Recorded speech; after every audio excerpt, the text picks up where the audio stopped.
এজন্য আজকে থেকে আমরা সবাই একটা ওয়াদা করি, মরণ পর্যন্ত 3টা আমল নিয়মিত ছাড়বো না, মানে নিয়মিত 3টা আমল করবোই মরণ পর্যন্ত। আগে আপনারা বলেন, আমি বলবো ওয়াদা করার পরে সহজ 3টা। কয়টা? বলেন। 1 নাম্বার বলেন, কোরআন তেলাওয়াত। 2, যেটা ছাড়াই যাবে না, 5 ওয়াক্ত নামাজ, এটা তো ছাড়া যাবেই না।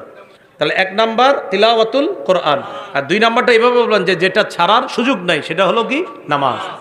3 নাম্বার বলেন, সাধ্য অনুযায়ী দান সৎকা। আপনার 2 টাকার সামর্থ্য, আপনি 2 টাকায় সৎকা করেন।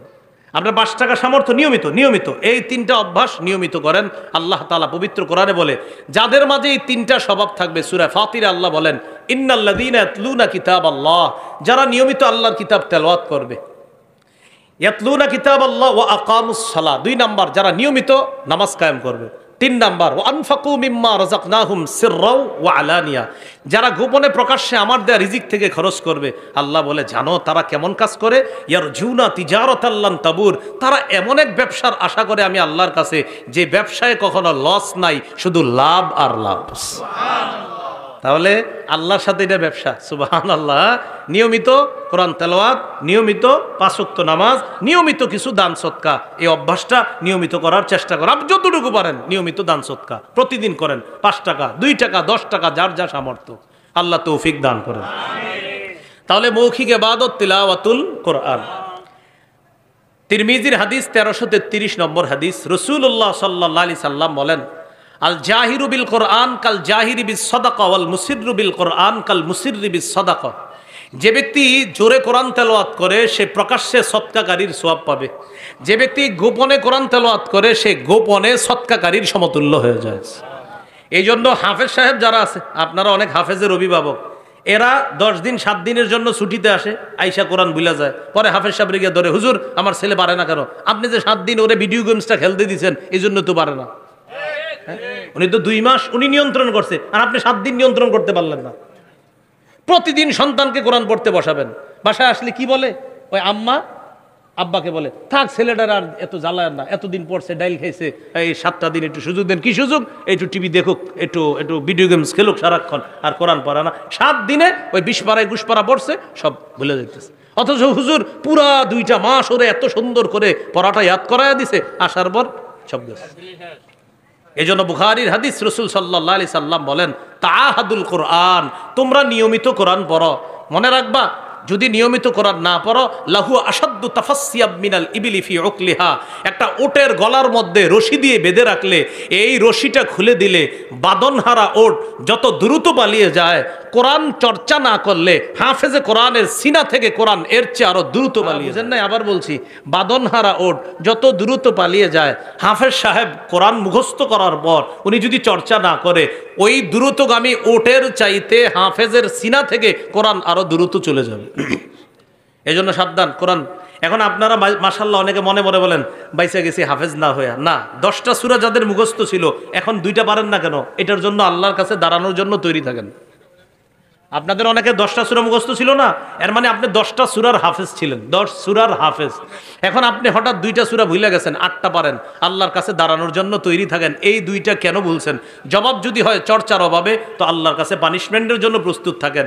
আর যদি এমন হয়, হুজুর আমি নিয়মিত পড়ি, এরপরেও ভুলে যাই, তাহলে আল্লাহ মাফ করে দিবে। তাহলে কি শিখলাম? কোরআন তেলাওয়াত করা এটা মুখের ইবাদত। আমরা যারা সাধারণ জনগণ সবাই তেলাওয়াত করব। বিশেষ করে হাফেজ সাহেব যারা আছি, তাদের অভিভাবক যারা আছি, তাদেরকে আমরা কোরআন পড়ার ব্যাপারে উৎসাহিত করব, উদ্বুদ্ধ করব। আল্লাহ তৌফিক দান করেন। 3 নাম্বার, আল ইবাদাতু বিল জাসাদ, শরীর দিয়ে ইবাদত করি, এটাকে বলা হয় শারীরিক ইবাদত। যেমন নামাজ পড়া। কি পড়া? নামাজ পড়া শারীরিক ইবাদত। সূরা বাকারার 238 নম্বর আয়াতে আল্লাহ বলেন, হাফিজু আলাস সালাওয়াতি ওয়াস সালাতিল ওয়ুস্তা, তোমরা নামাজের সমূহের প্রতি যত্নবান হও, বিশেষ করে মধ্যম নামাজ। এই জায়গায় উদ্দেশ্য বিশেষ করে আসরের নামাজের প্রতি যত্নবান হও। আসরের নামাজের সময় কেউ থাকে মাঠে, কেউ থাকে ঘাটে, কেউ খেলার মাঠে, আবার কেউ দুপুরের খানা টাকায় এমন ঘুম দেয় যে আসরের সময় অলসতা করে। এই জন্য আল্লাহ তাআলা বললেন নামাজের প্রতি যত্নবান হও, বিশেষ করে মধ্যম নামাজ। যদিও মধ্যম নামাজের ব্যাখ্যা মুহাদ্দিসিনে কেরাম আরও দিয়েছেন, বাকি বেশিরভাগ মুহাদ্দিসিনে কেরামের অভিমত এখানে মধ্যম নামাজ যারা আসরের নামাজ উদ্দেশ্য। রাসূলুল্লাহ সাল্লাল্লাহু আলাইহি সাল্লাম বলেন, আরাআইতুম লাউ আন্না নাহরান বিবাবি আহাদিকুম ইয়াগতাসিলু ফীহি কুল্লা ইয়াউমিন খামসা মাররাত হাল ইয়াবকা মিন দারানিহি শাইউন। তোমাদের কারো বাড়ির সামনে একটা পুকুর আছে, এই পুকুরে এক ব্যক্তি দৈনিক 5 বার গোসল করে। ও সাহাবীরা, বলো তো তার শরীরে কোনো ময়লা থাকবে? সাহাবীরা বললেন, না, তার শরীরে কোনো ময়লা থাকবে না। রাসূলুল্লাহ সাল্লাল্লাহু আলাইহি সাল্লাম বলেন, ফাযালিকা মিসলুস সালাওয়াতিল খামসি ইয়ামহুল্লাহু বিহিন্নাল খাতায়া। যেমনি ভাবে একজন ব্যক্তি দৈনিক 5 বার গোসল করলে তার শরীরে কোনো ময়লা থাকে না, কোনো ব্যক্তি যদি নিয়মিত 5 ওয়াক্ত নামাজ আদায় করে তার বাহ্যিক আভ্যন্তরীণ গুনাহগুলাও আল্লাহ ধুয়ে মুছে সাফ করে দেয়। নামাজ পড়ব তো ইনশাআল্লাহ। দেখেন, ফজর বললেন, ফজর পড়ার পরে জোহরের আগ পর্যন্ত অনেক সময় আমাদের খেয়ালে বেখেয়ালে কিছু গুনাহ হয়ে যায়। হ্যাঁ, আপনি যখন জোহরের নামাজটা পড়বেন ওই মাঝের গুনাহগুলো আল্লাহ মাফ করে দিবে। জোহর পড়ার পরে কিছু গুনাহ আপনার হয়ে গেছে, আপনি নিয়ত ছিল না করার, তারপরে হয়ে গেছে। আসর পড়বেন, আল্লাহ গুনাহগুলা মাফ করে দিবে। আসরের পরে 2-4টা গুনাহ আপনার হয়ে গেছে, করতে চান নাই, ইন্না লিল্লাহি, আল্লাহ আমি এটা কি করলাম। মাগরিব পড়ছেন, আল্লাহ মাফ করে দিবে। এই জন্য হাদিসের মধ্যে আসছে আস-সালাওয়াতুল খামস, 5 ওয়াক্ত নামাজ, ও রমাদানু ইলা রমাদান, এক রমজান থেকে আরেক রমজান, ওয়াল জুমআতু ইলাল জুমআ, এক জুমা থেকে আরেক জুমা, ওয়াল উমরাতু ইলাল উমরা, এক উমরা থেকে আরেক উমরার মাঝে যেই ভুল ত্রুটিগুলা কিছু হয়ে যায়, কাফফারাতুল লিমা বাইনাহুন্না, এই ভুল ত্রুটিগুলার জন্য পরবর্তী ইবাদত আগের গুনাহের কাফফারা হয়ে যায়। এই জন্য 5 ওয়াক্ত নামাজ মিস না করা। যেমন আজকে আমাদের সামনের নামাজটার নাম কি? ফজর। বলেন, সামনের নামাজের নাম কি? ফজর। এশার নামাজে যে মুসল্লিগুলো হয়েছে, আমি আশাবাদী ফজরও তো এগুলোই হবে। কি বলেন? এগুলোই হবে। রাসূলুল্লাহ সাল্লাল্লাহু আলাইহি সাল্লাম বলেন, মান সাল্লাল ইশা ফি জামাআ, যে ব্যক্তি এশার নামাজ জামাতে পড়লো, ফাকান্নামা সাল্লা নিসফাল লাইল বা কামা নিসফাল লাইল, যে ব্যক্তি এশার নামাজ জামাতে পড়ে ঘুমায় গেছে, মনে করেন আজকে যারা এশা পড়ছেন এখন আপনি ঘুমায় গেছেন, ঘুমে থাকলেও অর্ধেক রাত দাঁড়িয়ে ইবাদত করলে যেই সওয়াব, এশা জামাতে পড়ে ঘুমানোর কারণে আল্লাহ আপনাকে অর্ধেক রাত দাঁড়িয়ে থেকে ইবাদতের সওয়াব দিবে। এবার আপনি ঘুমাইতে ঘুমাইতে তাহাজ্জুদ পড়েন নাই, উইঠা ফজর জামাতে পড়ছেন। নবীজি বলেন, ওমান সাল্লা সুবহা ফি জামাআ আফা সাল্লাল গাদাতা ফি জামাআ, যে ব্যক্তি ফজরের নামাজ জামাতে পড়লো, ফাকা আন্নামা সাল্লাল লাইলা কুল্লা, সে যেন সারা রাত নামাজ পড়ছে। আসলে তো ঘুমাইছেন, আসলে কি করছেন?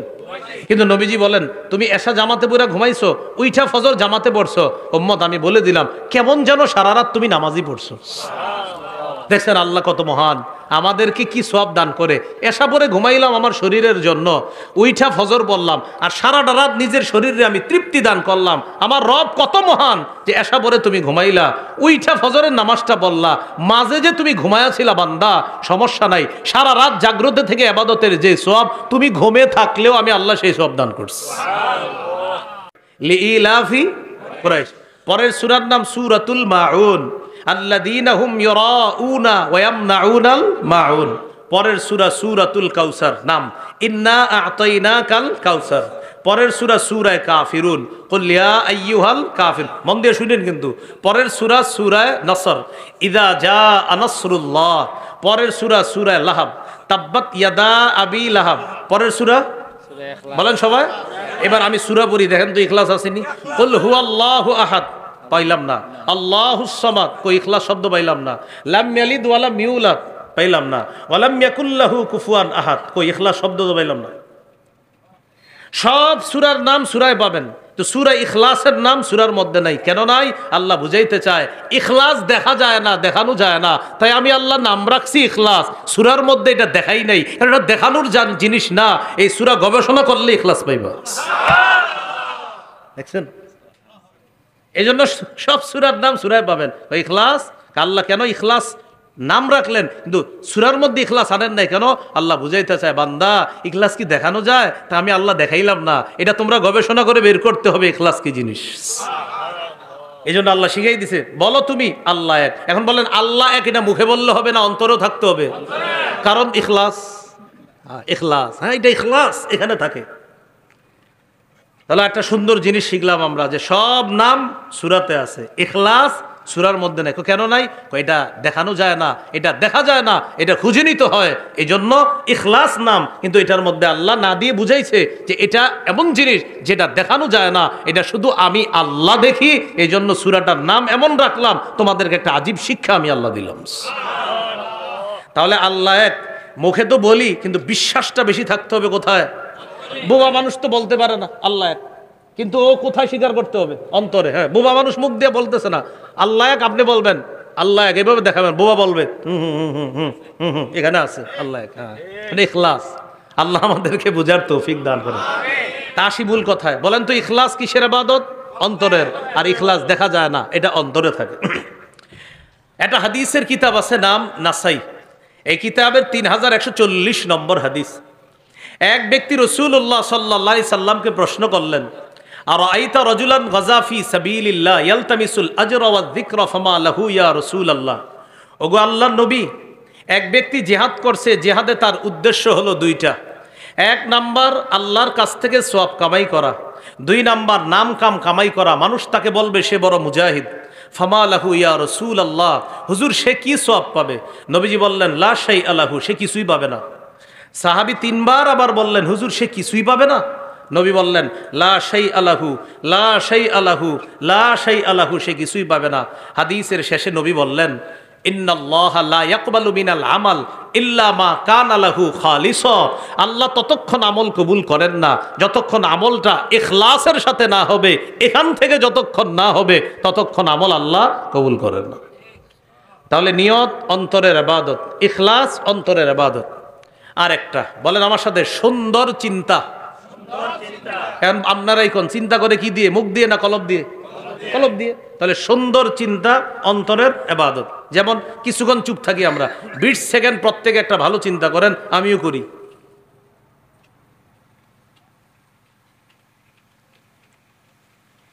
বাস হয়ে গেল। মনে করেন আপনারা প্রত্যেকে একটা ভালো চিন্তা করছেন।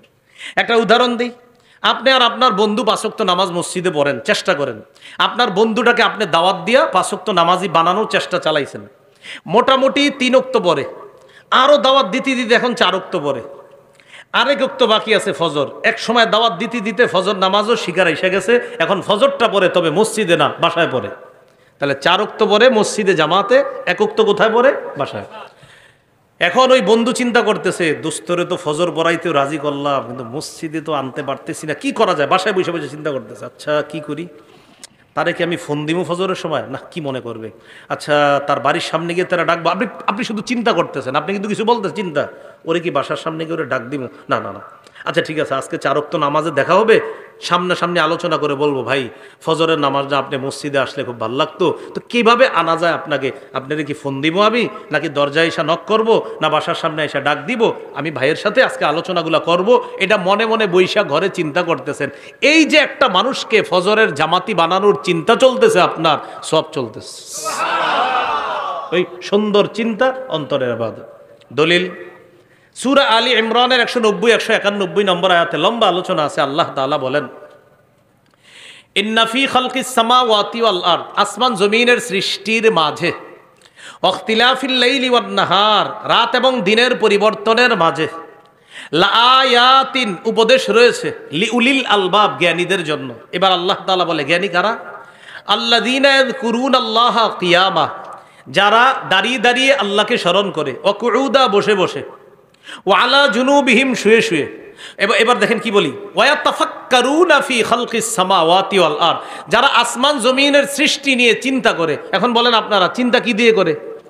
হ্যাঁ, চিন্তা করে। এখন একটু আমরা কিছুক্ষণ চিন্তা করি। ধরেন আসমানের দিকে তাকাইলাম, চিন্তা করে, আল্লাহু আকবার, এত বড় আসমান, খুঁটি নাই, আল্লাহ কিভাবে দাঁড় করায় রাখছে? তো আল্লাহ কোরআনে জবাব দেয়, ওয়াজআলনাস সামাআ সাকফাম মাহফুজা, আমি এই আসমানটাকে তোমাদেরকে সুরক্ষা দেওয়ার জন্য ছাদ হিসাবে আমি আল্লাহ স্থাপন করে দিচ্ছি।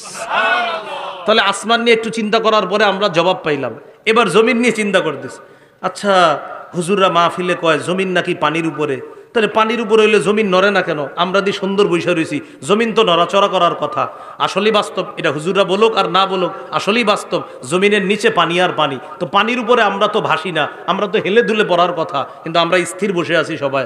আল্লাহ তাআলা বলেন ওয়াজা আল্লাল জিবালা আওতাদা, আমি আল্লাহ পাহাড়গুলোকে এই জমিনের উপর পেরেক হিসাবে বসায়া দিয়া জমিনের নড়াচড়া বন্ধ করে তোমাদের জন্য বসবাসের উপযোগী করে দিলাম।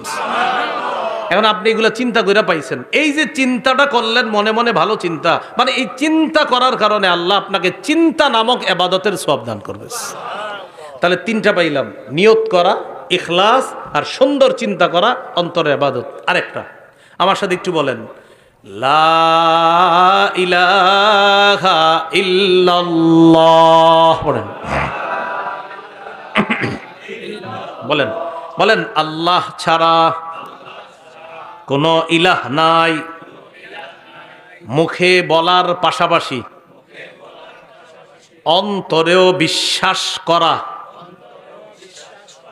এই বিশ্বাস করার নাম বলেন অন্তরের ইবাদত। আল্লাহ ছাড়া কোনো ইলাহ নাই, এটাও মুখে বলতেছে, আর বিশ্বাস, হ্যাঁ হ্যাঁ আসলে আল্লাহ ছাড়া ইলাহ নাই, এই যে বিশ্বাস, এটা অন্তরের ইবাদত। তাহলে আল্লাহ ছাড়া কোনো ইলাহ নাই, এই বিশ্বাস অন্তরের ইবাদত। জান্নাত আছে, বিশ্বাস অন্তরের ইবাদত। জাহান্নাম আছে, বিশ্বাস অন্তরের ইবাদত। গায়েবের যা আছে আমরা দেখি না, তো বিশ্বাস করি, অন্তরের ইবাদত। এবার দলিল তো দরকার, ঠিক না? সহিহ বুখারী 44 নম্বর হাদিস, রাসূলুল্লাহ সাল্লাল্লাহু আলাইহি সাল্লাম বলেন,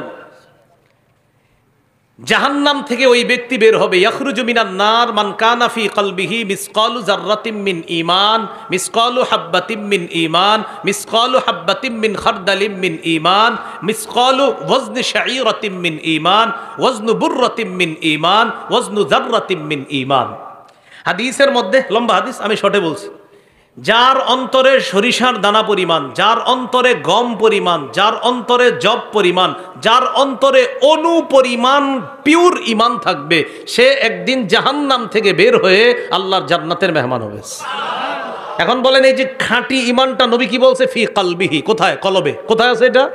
এবার বলেন, ইমানের বাংলা কি? বিশ্বাস। বলেন, ইমানের বাংলা কি? তাহলে এই সামান্য পিওর ইমানটা কোথায় আছে? অন্তরে। তো আমি বলতেছিলাম, সুন্দর বিশ্বাস, বিশুদ্ধ বিশ্বাস, এটা অন্তরের ইবাদত, যে আল্লাহ ছাড়া কোনো ইলাহ নাই।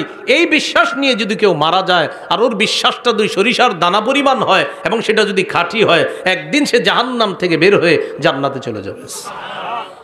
তাহলে আপনারা জবাব দিবেন এক অংশ, আমি বলেন, নিয়ত কিসের ইবাদত? অন্তরের।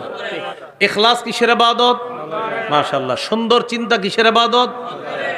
এরপরে লা ইলাহা ইল্লাল্লাহর এই বিশ্বাসটা কিসের ইবাদত? অন্তরের। তাহলে আবার মূল আলোচনায় চলে যাই। আমরা কয় মাধ্যমে ইবাদত করি? এক নাম্বার অন্তর দিয়ে ইবাদত, দুই নাম্বার আল ইবাদাতু বিল লিসান, জবান দিয়ে ইবাদত বা মৌখিক ইবাদত। মৌখিক ইবাদতের মধ্যে শ্রেষ্ঠ ইবাদত এই যে একটু আগে পড়ছি আমরা, পড়ি লা ইলাহা ইল্লাল্লাহ, এটা একটা শ্রেষ্ঠ ইবাদত মৌখিক। তিরমিজির হাদিস 3592 নম্বর হাদিস।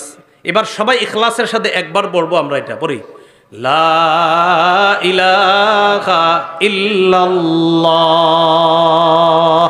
রাসূলুল্লাহ সাল্লাল্লাহু আলাইহি সাল্লাম বলেন, মা ক্বালা আবদুন ক্বাত্তু লা ইলাহা ইল্লাল্লাহ মুখলিসান ইল্লা ফুতিহাত লাহু আবওয়াবুস সামা হাত্তা তুফজিয়া ইলাল আরশ। কোন ব্যক্তি যদি একবার ইখলাসের সাথে লা ইলাহা ইল্লাল্লাহ পড়ে, আসমানের সবগুলো দরজা খুলে দেওয়া হয়, যেন তার লা ইলাহা ইল্লাল্লাহ আল্লাহর আরশ পর্যন্ত পৌঁছে যায়। তাহলে মৌখিক ইবাদতের মধ্যে একটা ইবাদত পাইলাম, লা ইলাহা ইল্লাল্লাহ। এটা আর একটা ইবাদত সহজে, এটা আপনারা বুঝবেন, তিলাওয়াতুল কোরআন, কোরআন তেলাওয়াত করা। বলেন, কি পড়া? এটা শুধু পড়বেন রমজান মাসে। রমজানে 2-3 খতম পড়বেন, পড়ার পর 27 রমজানে ইমাম সাহেবের কাছে একটা চিঠি লিখবেন, হুজুর আমি 3 খতম পড়ছি, আমার খতমটা বক্সায়া দিন। তো এতদিন কইছিল, এটা বক্সানোর আগে কইছিল। আচ্ছা মনে ঠিক আছে, বক্সাইব হুজুর, এখন কইছিল এই যে 27 দিন পড়ছেন তখন কোথায় ছিল? মানে হুজুর বক্সানোর আগে কইছিল। আমি কিন্তু আপনাদের এই কথার বিরোধী না, তো বক্সানোর আগে ছিল কই সেটা বললেন। আপনি যে কোরআন পড়লেন 27 দিন, এরপরে হুজুরে চিঠি লাগলেন, হুজুর বক্সায়া দিন, মানে পৌঁছায়া দিন। তো এতদিন কইছিল এটা, মানে আকাশে বাতাসে ঘুরতেছিল না? আপনি যখন যেই নিয়তে পড়তেছেন আল্লাহ সেই নিয়ত পুরা করতেছে। তো তার মানে আমরা নতুন করে আবার কেন বলি বক্সাইতে হবে? আমি পড়তেছি, আল্লাহ কবুল করতেছে, পড়তেছি, কবুল করতেছে। এটা হলো প্রথম বিষয়। আর 27 দিন, যেহেতু 27 মানে আমাদের বাংলাদেশে রমজান মাস শেষ, পরের দিন তারাবিও পড়ে না, খালি আল্লাহ বাঁচাইছে যে রোজাটা রাখে, তারাবিও পড়ে না অনেকে। আপনি 27 পর্যন্ত তারাবি, পরের দিন দেখবেন না তারাবি। কি ঘটনা কি ভাই, তারাবিতে গেল না? কালকে না তারাবি শেষ, আরে 27 না তারাবি শেষ, তো আজকে কি তারাবি না কালকে শেষ হয়ে গেল, মানে উনি যে পরের দিন তারাবি পড়তে হবে এটা ওনার মাথায় নেই। তো যাই হোক, 27 দিন কোরআন খতম করার পর স্ত্রীকে কোরআনটা দিয়ে বলে এটা সুন্দরভাবে গিলাফে বইরা রাখো, আগামী রমজান আবার দিও। তার মানে শুধু রমজান টু রমজান, মাঝে আর পরে না। অথচ রাসূলুল্লাহ সাল্লাল্লাহু আলাইহি সাল্লাম বলেন ইকরাইল কুরআনা ফি 40, এই উম্মত শোনো, অন্তত 40 দিনে এক খতম কোরআন পড়ো। পারলে 3 দিনে, না হয় 7 দিনে, না হয় 10 দিনে, না হয় 30 দিনে, সেটাও না পারতেছো 40 দিনে অন্তত এক খতম কোরআন পড়ো উম্মত। প্রতিটা উম্মতের জন্য মুস্তাহাব, কিন্তু 40 দিনে এক খতম কোরআন পড়া। 40 বছরে অনেকে পড়ে না, আর আপনি 40 দিন আছেন। হ্যাঁ, এই জন্য আজকে থেকে আমরা সবাই একটা ওয়াদা করি, মরণ পর্যন্ত 3টা আমল নিয়মিত ছাড়বো না, মানে নিয়মিত 3টা আমল করবোই মরণ পর্যন্ত। আগে আপনারা বলেন, আমি বলবো ওয়াদা করার পরে, সহজ 3টা। কয়টা? 3টা বলেন। 1 নাম্বার বলেন, কোরআন তেলাওয়াত। 2, যেটা ছাড়াই যাবে না, 5 ওয়াক্ত নামাজ, এটা তো ছাড়া যাবেই না। তাহলে 1 নাম্বার তিলাওয়াতুল কোরআন, আর 2 নাম্বারটা এইভাবে বলবেন যে যেটা ছাড়ার সুযোগ নাই, সেটা হলো কি? নামাজ। 3 নাম্বার বলেন, সাধ্য অনুযায়ী দান সদকা। আপনার 2 টাকার সামর্থ্য, আপনি 2 টাকায় সদকা করেন। আপনার 5 টাকা সামর্থ্য, নিয়মিত এই 3টা অভ্যাস নিয়মিত করেন। আল্লাহ তাআলা পবিত্র কোরআনে বলে, যাদের মাঝে এই 3টা স্বভাব থাকবে, সূরা ফাতিরে আল্লাহ বলেন ইন্নাল্লাযীনা ইয়াতলুনা কিতাবাল্লাহ, যারা নিয়মিত আল্লাহর কিতাব তেলাওয়াত করবে। ইয়াতলুনা কিতাবাল্লাহ ওয়া আকামুস সালাহ, 2 নাম্বার যারা নিয়মিত নামাজ কায়েম করবে। 3 নাম্বার ওয়া আনফাকু মিম্মা রাযাকনাহুম সিররাও ওয়া আলানিয়া, যারা গোপনে প্রকাশ্যে আমার দেয়া রিজিক থেকে খরচ করবে। আল্লাহ বলে, জানো তারা কেমন কাজ করে? ইয়ারজুনা তিজারাতাল লান তাবুর, তারা এমন এক ব্যবসার আশা করে আমি আল্লাহর কাছে, যে ব্যবসায় কখনো লস নাই, শুধু লাভ আর লাভ। সুবহানাল্লাহ। তাহলে আল্লাহর সাথে এটা ব্যবসা। সুবহানাল্লাহ। নিয়মিত কোরআন তেলাওয়াত, নিয়মিত 5 ওয়াক্ত নামাজ, নিয়মিত কিছু দান সদকা, এই অভ্যাসটা নিয়মিত করার চেষ্টা করেন। আপনি যতটুকু পারেন নিয়মিত দান সদকা প্রতিদিন করেন। 5 টাকা, 2 টাকা, 10 টাকা, যার যা সামর্থ্য। আল্লাহ তৌফিক দান করেন। তাহলে মৌখিক ইবাদত তিলাওয়াতুল কোরআন। তিরমিজির হাদিস 1333 নম্বর হাদিস, রাসূলুল্লাহ সাল্লাল্লাহু আলাইহি সাল্লাম বলেন আল জাহিরু বিল কোরআন কাল জাহিরি বিস সাদাকা ওয়াল মুসিররু বিল কোরআন কাল মুসিররি বিস সাদাকা। যে ব্যক্তি জোরে কোরআন তেলাওয়াত করে সে প্রকাশ্যে সদকাকারীর সওয়াব পাবে, যে ব্যক্তি গোপনে কোরআন তেলাওয়াত করে সে গোপনে সদকাকারীর সমতুল্য হয়ে যায়। এই জন্য হাফেজ সাহেব যারা আছে, আপনারা অনেক হাফেজের অভিভাবক, এরা 10 দিন 7 দিনের জন্য ছুটিতে আসে, আইসা কোরআন ভুলা যায়, পরে হাফেজ সাহেব গিয়ে ধরে, হুজুর আমার ছেলে পারে না কেন? আপনি যে 7 দিন ওরে ভিডিও গেমসটা খেলতে দিয়েছেন, এই জন্য তো পারে না। উনি তো 2 মাস উনি নিয়ন্ত্রণ করছে, আর আপনি 7 দিন নিয়ন্ত্রণ করতে পারলেন না। প্রতিদিন সন্তানকে কোরআন পড়তে বসাবেন। বাসায় আসলে কি বলে? ওই আম্মা আব্বাকে বলে, থাক ছেলেটার আর এত জ্বালায় না, এতদিন পড়ছে, ডাইল খাইছে, এই 7টা দিন একটু সুযোগ দেন। কি সুযোগ? একটু টিভি দেখুক, একটু ভিডিও গেমস খেলুক সারাক্ষণ, আর কোরআন পড়া না। 7 দিনে ওই 20 পাড়ায় 20 পাড়া পড়ছে, সব ভুলে যাইতেছে।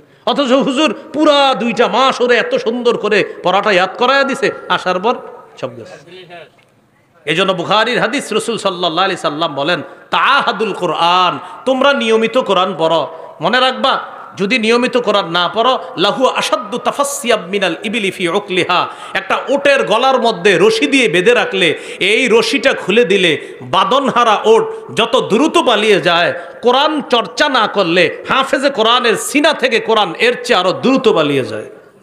হ্যাঁ, বুঝেন নাই? আবার বলছি, বাদনহারা ওট যত দ্রুত পালিয়ে যায়, হাফেজ সাহেব কোরআন মুখস্থ করার পর উনি যদি চর্চা না করে, ওই দ্রুতগামী ওটের চাইতে হাফেজের সিনা থেকে কোরআন আরো দ্রুত চলে যাবে। এই জন্য সাবধান কোরআন। এখন আপনারা মাশাআল্লাহ অনেকে মনে মনে বলেন, বাইসা গেছি হাফেজ না হইয়া। না, 10টা সূরা যাদের মুখস্থ ছিল, এখন 2টা পারেন না কেন? এটার জন্য আল্লাহর কাছে দাঁড়ানোর জন্য তৈরি থাকেন। আপনাদের অনেকে 10টা সূরা মুখস্থ ছিল না, এর মানে আপনি 10টা সূরার হাফেজ ছিলেন, 10 সূরার হাফেজ। এখন আপনি হঠাৎ 2টা সূরা ভুলে গেছেন, 8টা পারেন। আল্লাহর কাছে দাঁড়ানোর জন্য তৈরি থাকেন, এই 2টা কেন ভুলছেন? জবাব যদি হয় চর্চার অভাবে, তো আল্লাহর কাছে পানিশমেন্টের জন্য প্রস্তুত থাকেন। আর যদি এমন হয় হুজুর আমি নিয়মিত পড়ি এরপরেও ভুলে যাই, তাহলে আল্লাহ মাফ করে দিবে। তাহলে কি শিখলাম? কোরআন তেলাওয়াত করা এটা মুখের ইবাদত। আমরা যারা সাধারণ জনগণ সবাই তেলাওয়াত করব, বিশেষ করে হাফেজ সাহেব যারা আছি, তাদের অভিভাবক যারা আছি, তাদেরকে আমরা কোরআন পড়ার ব্যাপারে উৎসাহিত করব, উদ্বুদ্ধ করব। আল্লাহ তৌফিক দান করেন। 3 নাম্বার, আল ইবাদাতু বিল জাসাদ, শরীর দিয়ে ইবাদত করি, এটাকে বলা হয় শারীরিক ইবাদত।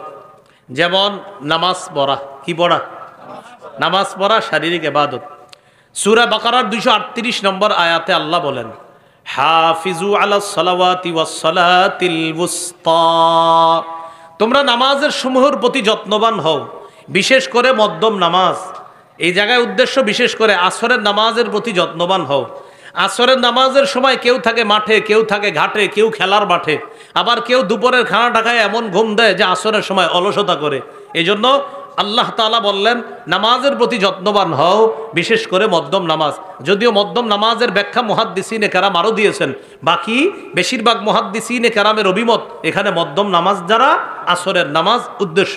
এখন আসেন, রাসূলুল্লাহ সাল্লাল্লাহু আলাইহি সাল্লাম বলেন, আরাআইতুম লাউ আন্না নাহরান বিবাবি আহাদিকুম ইয়াগতাসিলু ফীহি কুল্লা ইয়াউমিন 5 মাররাত হাল ইয়াবকা মিন দারানিহি শাইউন, তোমাদের কারো বাড়ির সামনে একটা পুকুর আছে, এই পুকুরে এক ব্যক্তি দৈনিক 5 বার গোসল করে।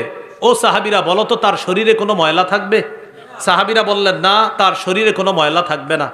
রাসূলুল্লাহ সাল্লাল্লাহু আলাইহি সাল্লাম বলেন, ফাযালিকা মিসলুস সালাওয়াতিল খামসি ইয়ামহুল্লাহু বিহিন্নাল খাতায়া, যেমনি ভাবে একজন ব্যক্তি দৈনিক 5 বার গোসল করলে তার শরীরে কোনো ময়লা থাকে না, কোনো ব্যক্তি যদি নিয়মিত 5 ওয়াক্ত নামাজ আদায় করে তার বাহ্যিক আভ্যন্তরীণ গুনাহগুলাও আল্লাহ ধুয়ে মুছে সাফ করে দেয়। নামাজ পড়ব তো ইনশাআল্লাহ।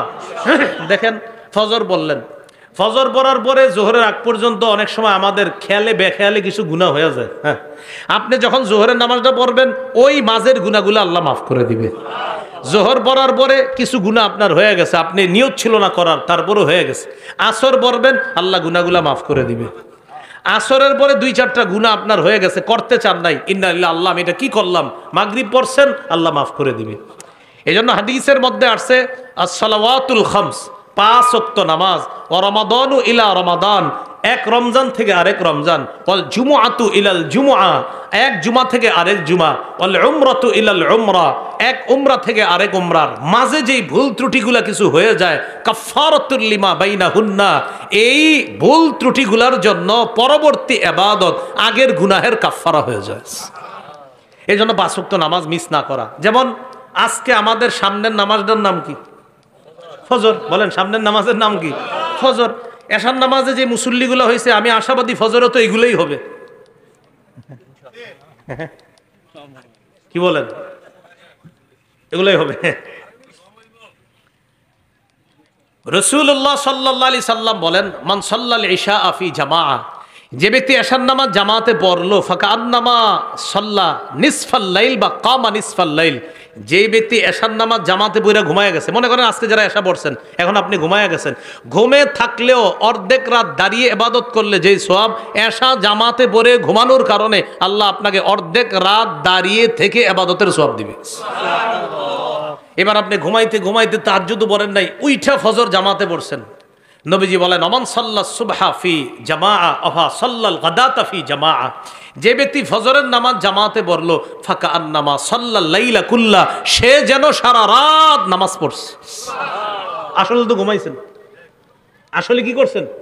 কিন্তু নবীজি বলেন, তুমি এশা জামাতে পড়ে ঘুমাইছো, উইঠা ফজর জামাতে পড়ছো, উম্মত আমি বলে দিলাম কেমন যেন সারা রাত তুমি নামাজই পড়ছো। দেখছেন আল্লাহ কত মহান, আমাদেরকে কি সওয়াব দান করে। এশা পরে ঘুমাইলাম আমার শরীরের জন্য, উইঠা ফজর বললাম, আর সারাটা রাত নিজের শরীরে আমি তৃপ্তি দান করলাম। আমার রব কত মহান যে এশা পরে তুমি ঘুমাইলা, উইঠা ফজরের নামাজটা বললা, মাঝে যে তুমি ঘুমায়াছিলা বান্দা, সমস্যা নাই, সারা রাত জাগ্রত থেকে ইবাদতের যে সওয়াব, তুমি ঘুমে থাকলেও আমি আল্লাহ সেই সওয়াব দান করছি। তাহলে দেখেন, ফজরের নামাজ আমাদের এই পরের নামাজটাই। হাদিসের মধ্যে আসছে বাশশিরিল মাশশাঈনা ফিজ জুলাম, বাশশিরিল মাশশাঈন, ওই হাইটা যাওয়া ব্যক্তিগুলাকে সুসংবাদ দেন যারা অন্ধকারে হেঁটে যায়, ইলাল মাসাজিদ, মসজিদের দিকে, বিন্নুরি তাম্মি ইয়াউমাল কিয়ামা, যারা অন্ধকারে হেঁটে হেঁটে ফজর গিয়ে মসজিদে আদায় করে, নবী আপনি তাদেরকে সুসংবাদ দেন দুনিয়াতে অন্ধকারে হেঁটে মসজিদে গেছে, কিয়ামতের ময়দানে আমি আল্লাহ তাদেরকে পরিপূর্ণ নূরের সুসংবাদ আপনি জানায়া দেন, আমি তাদেরকে পরিপূর্ণ নূর দান করব। এই জন্য মনে রাখবেন, খাঁটি মুমিনদেরকে কিয়ামতের মাঠে একদম নূরের ভিতরে কিন্তু আবদ্ধ করা হবে। এই জন্য তো মুনাফিকরা ডেকে ডেকে বলবে, ইয়াউমা ইয়াকুলুল মুনাফিকুনা ওয়াল মুনাফিকাত লিল্লাযীনা আমানু যুরুনা নাকতাবিস মিন নূরিকুম, 27 পারা 18 নাম্বার পৃষ্ঠায় আছে। সেদিন মুনাফিক নারী পুরুষরা মুমিনদেরকে ডেকে ডেকে বলবে, ও মুমিনরা একটু দাঁড়াও না, একটু অপেক্ষা করো, উনজুরুনা নাকতাবিস মিন নূরিকুম, একটু দাঁড়াও না, তোমাদের থেকে একটু নূর নেই, নূর নেই। বলা হবে কিল আরজিউ ওয়ারাআকুম, যাও যাও পিছনে যাও, ফালতামিসু নূর, অন্য জায়গায় নূর তালাশ করো। মানে এটা হলো ধমক, এটা হলো ক্রিটিসাইজ করা, মানে এটা হলো তাদেরকে আপনার তুচ্ছ তাচ্ছিল্য করা। হর মিয়া করছো মুনাফিকি, আবার নূর চাইতেছো, যাও যাও পিছনে গিয়ে খোঁজো, আসলে তো পাবে না। এখান থেকে বোঝা যায় ইমানদাররা চারদিকে নূর, আর নূরে আল্লাহ তাকে আলোকিত করে দিবে। এজন্য আল্লাহ বলেছেন, ইয়াউমা তারাল মুমিনিনা ওয়াল মুমিনাত ইয়াসআ নূরুহুম বাইনা আইদিহিম, কিয়ামতের মাঠে দেখবেন মুমিন নারী পুরুষদেরকে চারদিক থেকে নূর তাদেরকে ঘিরে রাখছে, তাদেরকে বেষ্টন করে রাখছে। এখন আপনারা বলেন তো এই নূর বাড়াইতে হবে কিনা? এই জন্য ফজর পড়তে হবে, এই জন্য ফজর পড়তে হবে। আপনি যদি ফজর জামাতে পড়েন, রসুলকে আল্লাহ তাআলা বলে দিয়েছেন, হাবিব সুসংবাদ দিয়ে দেন যে এই মানুষগুলো হাইটা হাইটা ফজর পড়তে যায়, মসজিদে অন্ধকারে হাইটা যায়, দুনিয়াতে অন্ধকারে হাঁটলো, আমি আল্লাহ কিয়ামতের মাঠে কঠিন অন্ধকারে রাখবো না, নূর আর নূর দ্বারা ভরপুর করে দিব। তাহলে শারীরিক ইবাদত, তাহলে বলেন আমাদের দিনটা শুরু করব কোন নামাজ দিয়ে? ফজর। এটা শারীরিক ইবাদত। উৎফুল্ল মনে প্রভাত সকালটা যেন আমাদের শুরু হয়। বুখারীর বর্ণনা, ইয়াকিদুশ শায়তানু আলা কাফিয়াতি রাসি আহাদিকুম, তোমরা যখন রাতের বেলা ঘুমাইতে যাও, শয়তান তোমাদের মাথার খুলিতে সালাসা উকাত, 3টা গিট দেয়। আজকে একটু করে ঘুমাইতে যাব, ইবলিস আমাদের মাথার পাশে বসে 3টা গিট দিবে, 1 2 3 গিট দেওয়ার পরে যখন নাকি আপনার গিটগুলা দেওয়া শেষ, তখন রাত যখন আস্তে আস্তে শেষের দিকে আমরা ফজরের সময় উঠার সময় হবে, ইবলিস বলবে আলাইকা লাইলুন তবিল ফারকুদ, এই ঘুমাও ঘুমাও, অনেক রাত বাকি আছে, ঘুমাও ঘুমাও। ইবলিস বলে আলাইকা লাইলুন তবিল ফারকুদ, এই ঘুমাও ঘুমাও ঘুমাও। দেখবেন ফজরের সময় যত ঘনায় শরীরটা ততই ভালো লাগে, উঠতে মন চায় না, ততই ভালো লাগতেছে, উঠতে মন চায়। ইবলিস কয় ঘুমাও ঘুমাও। আচ্ছা, এবার ফজরের সময় আপনি উঠে গেলেন, অ্যালার্ম দিয়ে রাখবেন, আর অ্যালার্মটা আল্লাহর হস্তে মাথার কাছে রাখেন না, মাথার কাছে রাখবেন তো ধোঁকা খাবেন। মাথার কাছে রাখলে কি হয় জানেন? অ্যালার্মটা বন্ধ করে ও আবার 5 মিনিট পরে দেয়, 5 মিনিট পরে, মানে 5 মিনিট, আবার অ্যালার্ম বাজে, আবার 5 মিনিট পরে দেয়। এইভাবে করতে করতে পরে আবার কখন যে দিছে মনে নেয়, উইঠা দেখে 10টা, ইন্নালিল্লাহ, কি হলো? এই যে অ্যালার্ম রাখতে হবে আপনার এমন জায়গায় যে ঘুম থেকে উইঠা হাইটা গিয়ে অ্যালার্মটা বন্ধ করতে হয়। যেমন সুকেসের উপরে রাখলেন, আপনি উঠলেন, উইঠা সেখানে যাইতে হবে হাঁটতে, হাইটা যখন যাবেন বন্ধ করতে, তখন দেখবেন এমন হবে, ঘড়ির দিকে তাকাইলেন, ও ফজরে আছে আর 10 মিনিট, 4:40 জামাত, আচ্ছা যাই উঠে যখন গেছি ফজরটা পড়ে আসি। এটা কেন হলো? ওই যে উইঠা হাইটা গিয়ে অ্যালার্ম বন্ধ করছেন, সহজ হয়ে গেছে। আর মাথার কাছে রাখলে ধোঁকা খাবেন। তো ইবলিস কি করে? 3টা গিট দেয়। আপনি যখন উইঠা বলবেন আলহামদুলিল্লাহিল্লাযী আহইয়ানা বা'দামা আমাতানা ওয়া ইলাইহিন নুশুর, বলার সাথে সাথে 3 গিটের প্রথম গিট খুলে যায়। রইল কয়টা? দ্বিতীয় গিটটা খুলে কখন? ফাইন তাওয়াদ্দা, বান্দা যখন উইঠা গিয়ে ওযু করে, ফজরের জন্য ওযু করছে, হাত ধুইছে, মুখ ধুইছে, দেওয়ার পরে বাস নবীজি বলেন ইন হাল্লাত উকদা, দ্বিতীয় গিট খুলে যায়। রইল কয়টা? রাসূল সাল্লাল্লাহু আলাইহি সাল্লাম বলেন ফাইন সাল্লাহ, যখন গিয়ে সে ফজরের নামাজ পড়ে, সাথে সাথে তার 3 নাম্বার গিটটা খুলে যায়। এবার শুনেন কি বলে, ফাসবাহা নাশীতান নাফস, সকালবেলা উৎফুল্ল মনে তার সকালটা শুরু হয়। ফজরের পরে শরীরে আলাদা একটা চাঙ্গা চাঙ্গা ভাব কাজ করে। দেখবেন ফজর যেদিন জামাতে পড়বেন, সেদিন ফজরের পরটা আপনার কাছে অসাধারণ একটা সকাল মনে হবে। বেশক কয়েকজন কইছে, কারণ অন্যরা তো জানেও না ফজরের পরটা যে দুনিয়া কেমন। অনেকে তো প্রায় 2-3 মাস ভুলে যায় যে আসলে ফজরের পর দুনিয়াটা কেমন। অনেকে আপনার 1 বছরও জানে না যে ফজরের পর দুনিয়াটা দেখতে কেমন। আল্লাহ বাঁচাইছে ঈদের দিন উঠছে, হ্যাঁ আপনার কষ্ট নিয়েন না, আপনাদেরকে বলছি না, মানে যাদের এরকম সে এরকম হয় 2-3 মাস জানেও না ফজরের পরটা দুনিয়াটা কেমন। কিন্তু প্রিয় ভাইয়ারা, আপনি একটু ফজরটা জামাতের সাথে পড়েন, পড়ার পরে দেখবেন ফজরের পরটা পৃথিবী কত সুন্দর, কত ভালো লাগে, এটা আপনি বুঝতে পারবেন যদি ফজর জামাতে পড়েন। আল্লাহ সকলকে ফজর জামাতের সাথে, আমরা যারা পুরুষ আছি আমাদেরকে যেন জামাতের মাধ্যমে ফজর পরে আমরা যেন সকালটা শুরু করতে পারি, আল্লাহ তৌফিক দান করে। অন্যথায় যেই ব্যক্তি ফজরে ওঠে না, নবী বলেন ফাসবাহা খাবিসান নাফসি কাসলানা, ওই ব্যক্তি সকালে উঠে অলস অবস্থায় আর খারাপ একটা মন নিয়ে ওঠে। ওইটাই প্রথমে বোন, ভাই, মা, বাবা, স্ত্রী সবাইকে গালি দিয়ে শুরু করে, এই আমার ব্রাশ কো, আমার গামছা কো, আমার লুঙ্গি কো, কিরে আমার টুথপেস্ট কে ধরছে, এত মেজাজ খারাপ। ওই যে ফজর পরে নাই, নবীজি বলছে ও উঠবে এমন অবস্থায় ওর মেজাজটা খুব খারাপ থাকবে, সবার সাথে ঝগড়া করবে। নবী বলছে খাবিসান নাফস, খাবিস মানে তো বুঝেনি আপনারা, বলছে খাবিসান নাফস, ফজর না পড়লে বড় ভয়ঙ্কর একটা মন নিয়ে উঠবে। ওঠার পর দেখবেন সবাইকে ইচ্ছা মতো ঝাড়তে থাকে, আমার জুতা কই, আমার গামছা কই, আমার লুঙ্গি কই, আমার এই কই সেই কই। ফজর বললে দেখবেন সব সামনে পেয়ে যাবেন। সামনে পাবেন মানে সব সামনে পাবেন মানে তখন আর বকাঝকা করা লাগবে না, দেখবেন আল্লাহ সব সহজ করে দিতেছে। কিন্তু ওই যে 8টা-9টায় উঠেই শুরু করে ওনার শুরু হয়ে যায় ডিউটি, একদম পুরা ঘরটারে জ্বালায় আলায়। ডিমে পেঁয়াজ কম হয়েছে কেন, বেশি হয়েছে কেন, লবণটা এমন হয় না কেন, অমন। আসলে মূল কাহিনী ফজর পরে নেই। আল্লাহ আমাদেরকে ফজরের মাধ্যমে দিনটা শুরু করার তৌফিক দান করে। ভাই সবাই ফজর পড়বো তো ইনশাল্লাহ। আর যারা ফজর পড়তে পারবে, অন্য 4 ওয়াক্ত নামাজ তাদের জন্য আল্লাহ একদম সহজ করে দিবে।